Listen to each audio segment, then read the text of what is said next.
హిందూపురంలో TDP కార్యకర్తలు YCP కార్యాలయంపై దాడి చేయడాన్ని వైఎస్ఆర్సీపీ నియోజకవర్గ సమన్వయకర్త దొంతిరెడ్డి వేమారెడ్డి ఖండించారు. ఈ మేరకు మంగళగిరి పార్టీ కార్యాలయంలో ఆయన మీడియాతో మాట్లాడారు. ఇవాళ ఆంధ్ర రాష్ట్రం యావత్తు చాలా చోట్ల మా వైఎస్ఆర్సీపీ శ్రేణులు ప్రభుత్వానికి వ్యతిరేకంగా, మరీ ముఖ్యంగా ఇవాళ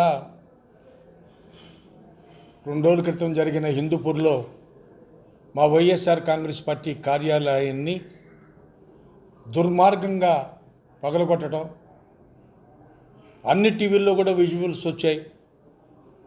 ఇంత దుర్మార్గంగా తెలుగుదేశం కార్యకర్తలు, అక్కడ ముఖ్యమంత్రి గారు అయిన చంద్రబాబు నాయుడు గారి బావమరిది బాలకృష్ణ గారు అక్కడ ఉండటం, ఎమ్మెల్యేగా ఆయన ఆధ్వర్యంలోనే ఈ కార్యక్రమాలు జరగడం అంటే ఎంతవరకు దిగజారిపోయారో అనేది అర్థమవుతుంది. ఇవాళ ఇది చాలా దుర్మార్గమైన చర్య.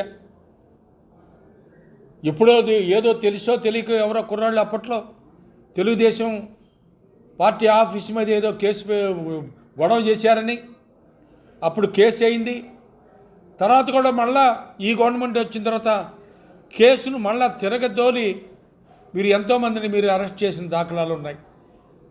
ఇంత ఇదిగా మీరు చేస్తున్నప్పుడు పట్టపగలు ఇంత అరాచకంగా హిందూపూర్లో మా వైఎస్ఆర్ కాంగ్రెస్ పార్టీ కార్యాలయాన్ని ధ్వంసం చేస్తుంటే పోలీసులు సుతారం చూస్తున్నారా? ఏం చేస్తుంది ఇవాళ ప్రభుత్వం?